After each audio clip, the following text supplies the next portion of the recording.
मैंने अब सुनिए, देखिए कल जो हम बता रहे थे, याद रखना, नेक्स्ट बार जो बता रहे थे लिखाए होंगे तत्वों का जो वर्गीकरण किया, क्यों किया, क्या लाभ मिला, सबसे पहले कौन प्रयास किया, तो लाइबोजियर ने किया था।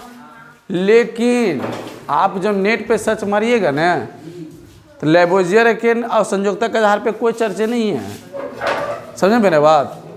अगर क्वेश्चन यही क्वेश्चन रहेगा कि तत्वों का वर्गीकरण करने का सर्वप्रथम प्रयास किसने किया, तो किसने किया? डुबेरायन ने किया। जी हाँ, समझे हैं? हम दोनों बात बोल रहे हैं, हम दोनों बात बोल रहे हैं। लेकिन अगर पहले मेरा बात इसलिए बोलते हैं, गौर से सुनने की कोशिश करिए।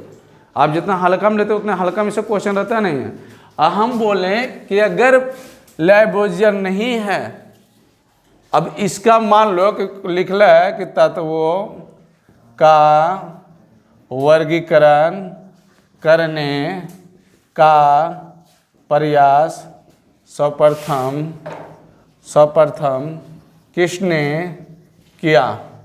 देखिए मेरे बात, ऑप्शन 1 डुबेरायनर, ऑप्शन 2 इसी के नाम त्रिक भी नाम जानते हैं, याद रखना, मोसले, ठीक है, तीसरा मेंडलीफ, ठीक है, चौथा में सभी। क्या बनाइएगा? अगला ऑप्शन दीजिए हैं लाइबोजियर, LVIOSIER, लाइबोजियर, ठीक है, दूसरा लाइबोजियर, दूसरा त्रिक, तीसरा है मोसले, चौथा है सभी। अब बताइए, अब सुनिए, एक याद देते हैं, रुकिए, अब देते हैं डुबेरायनर। अब बोलिए, अब मारो के दिखाओ। दूसरा के लास्ट में, पहले रुक जाइए, आप लोग में बताइएगा इसका राय। यही ऑप्शन पहले मेरे बात गौर से सुनना, इस ऑप्शन के सहित में, इस क्वेश्चन में, इस ऑप्शन में कौन सा आंसर होगा? आप लोग बोलिए। पहला होगा। आप लोग सेटिस्फाइड है? पहला होगा जी, पहला होगा। क्यों भाई? क्योंकि लाइबोजियर यहाँ प्रेजेंट नहीं है। अब क्वेश्चन आपको यही आएगा, ये नहीं लगभग में आता है। ये आता है कब? जब आप कोई अच्छे एग्जाम में बैठते हैं, कंपटीटिव एग्जाम में, तो ये सब डीपली क्वेश्चन डाल दिया जाता है। समझें? अभी सिर्फ आपको यही चीज़ पढ़ाया जाता है हर जगह जो आपका लेवल में, सिलेबस में हो और जो एग्जाम में पूछ रहा है। इसलिए दिमाग में ज़्यादा अपने आप में तेज बन के देखिए कि काहे न फलना दिल के अवसरमा में, ये तो गलती हो गया है। अब आइए इसमें बात करिए, इसमें कौन होगा? ए नंबर होगा। इसको क्यों नहीं मार रहे हैं? इसको अब क्यों नहीं मार रहे? हाँ, अब क्योंकि आपको पता है कि सबसे पहले लाइबोजियर ने ही धातु के आधार पे तत्वों को सजाने का प्रयास किया था। समझ में आया? यहाँ तक क्लियर हो गया? अब ऐसे कैसे भी दे, कोई दिक्कत मत कहिएगा सर देखिए नहीं गलत कैसे दे दिया। अब तो हमको यही पढ़ाया थी, कैसे आंसर दे दिया है। नेट भर भी आप गूगल भी सर्च मारिएगा ना तो गूगल में भी आपको इसी तरह देगा। समझे? गूगल भी आपको किस तरह देगा? उसी तरह। अब हम लोग दो चीज़ तो पढ़ लिए थे, आधा क्या क्या पढ़े हैं? संयोजकता के आधार पे और लाइबोजियर ने धातु अधातु के आधार पे तत्वों का वर्गीकरण किया, लेकिन बहुत सारा उसका फॉल्ट निकला जिसके कारण उसके मान्यता नहीं दिया गया और वह वो समाप्त हो गया। दूसरा आए थे संयोजकता के आधार पे सजाने का प्रयास किया, लेकिन वो भी देखें कुछ तत्व का संयोजकता दो होता है, उसको भी बात को फेलो न मतलब मान नहीं मिला और उसका भी क्या हुआ, वहाँ तत्वों का वर्गीकरण करने का प्रयास जो किया वहाँ समाप्त हो गया। ठीक है। धीरे धीरे आगे बढ़ते गया, समय बीतते गया। उसके बाद कौन है? त्रिक। त्रिक ने तत्वों को सजाने का प्रयास किया। उन्होंने तीन तीन तत्वों का इकट्ठा किया। उन्होंने तीन तीन तत्वों का इकट्ठा किया और उन्होंने पहला तत्व का परमाणु द्रव्यमान और अंतिम तत्व का मतलब तीसरा तत्व का परमाणु द्रव्यमान का औसत निकाला। और जो औसत निकाल के आया वो तीसरा तत्व का औसत परमाणु द्रव्यमान था। हाँ, दूसरा तत्व का। समझ मेरे बात आया? अगर बोलिएगा लिखे रहे कि डेविड रायन त्रिक ने तत्वों का वर्गीकरण किया किस आधार पे, तो इन्होंने इस आधार पे, जानते किसके आधार पर किया था? परमाणु क्रमांक, बढ़ते हुए परमाणु क्रमांक के। लेकिन एक इसमें था, इस कैसे डायरेक्ट नहीं बढ़ते क्रमांक पर किया, उन्होंने समूह बनाया। तीन तीन तत्वों को क्या किया? समूह बनाया। कितने तत्वों का? तीन तीन तत्वों का। और उन्होंने क्या किए कि पहले तीसरे तत्वों का द्रव्यमानों का औसत जाया निकाल के वो दूसरा तत्व का द्रव्यमान निकला था। और उसी तरह से बैठते गया जैसे यहाँ लिखा हुआ है, जिस तरह लिथियम, सोडियम, पोटेशियम। तो देखिए लिथियम का जो है परमाणु द्रव्यमान 7 है और पोटेशियम का जो है कितना है? 39। तो इन्होंने औसत निकाला। और हम की बोले, यही बात नहीं बोले, लिखा जाएगा नहीं कि लिखाना पड़ेगा? देवनाय का त्रिक लिखा जाएगा ना, लिखेगा। बारी अगर क्या लिखिएगा?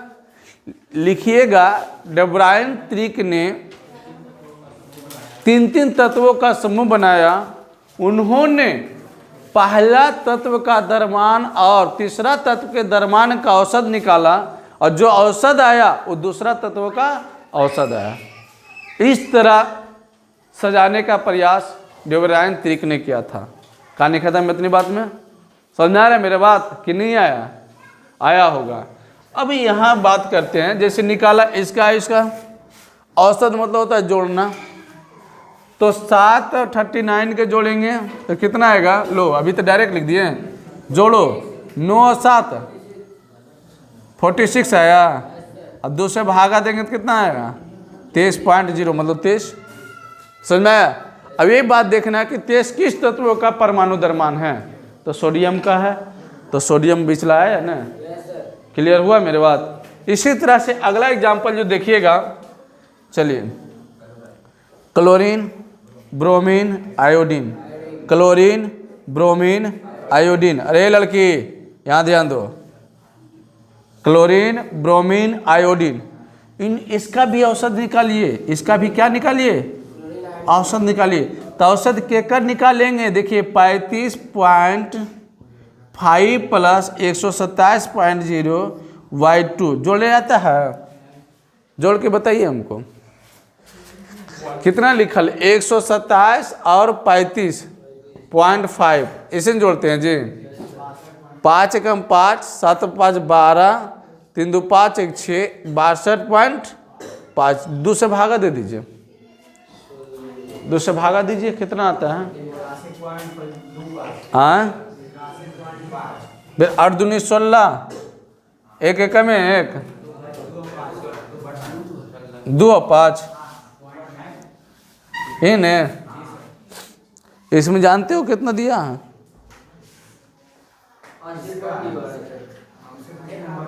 हाँ ठीक है।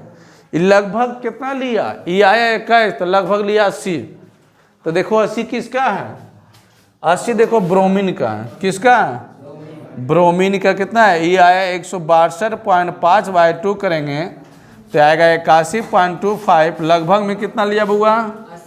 लगभग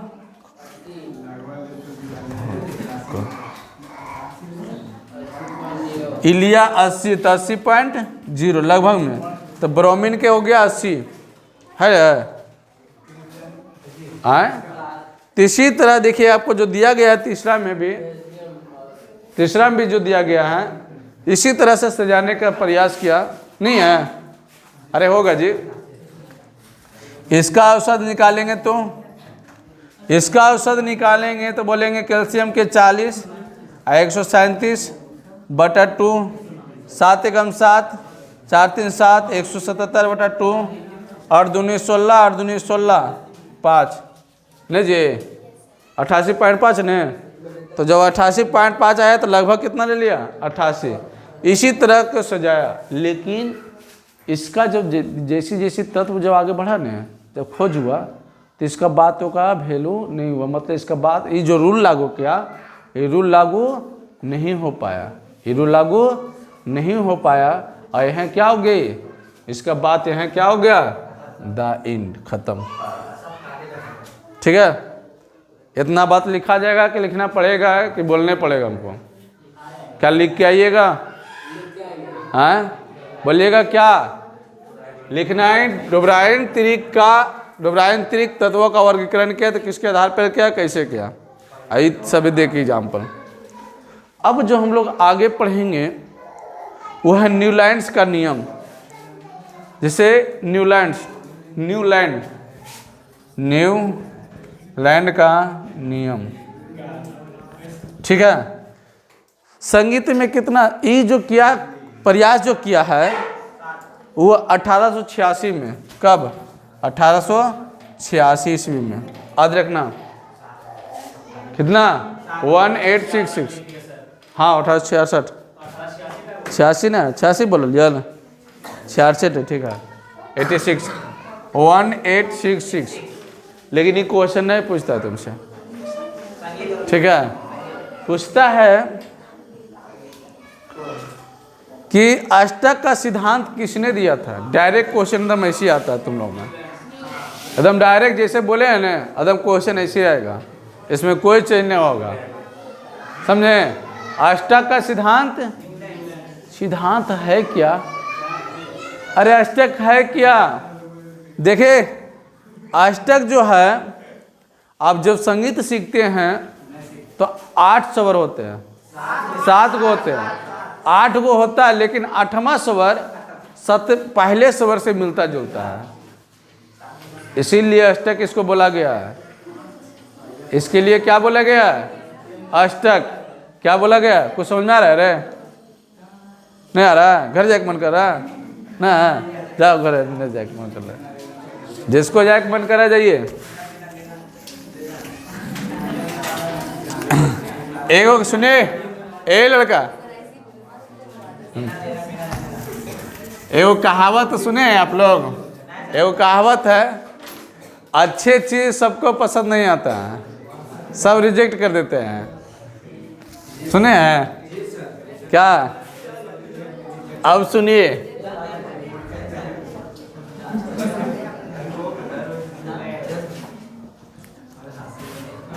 इसी को हम लोग कहते हैं अष्टक का सिद्धांत। देखो इन्होंने कैसे सजाया, जरा समझ लेना। 1 2 3 4 5 6 7 8। पहले कहता है सा रे ग म प ध नि सा। संगीत सीख लेना है ना, सा रे ग म प ध नि सा। निशा कोई नहीं जी, ठीक है। अगर रहती मिस्टेक तो जूता चल जाता। ए हो गया, सीख लिए। अब सुनिए घर से। अब पहले, अब सुनिए, इसको बैठा, उन्होंने क्या बैठाया, पहला लिया हाइड्रोजन से, hydrogen helium lithium, beryllium boron carbon nitrogen oxygen, इसको छोड़ दिया। अरे भैया सुनो न पहले, fluorine neon magnesium aluminium silicon phosphorus sulphur chlorine potassium calcium chromium titanium manganese एफिलोहा। यहाँ 1 7 9 11 12 14 16। अरे भाई चुप रहो ना थोड़ा सा। 19 23 24 27, 28, 31, 32, 35.5, 39, 40, 52, 48, 55, 56।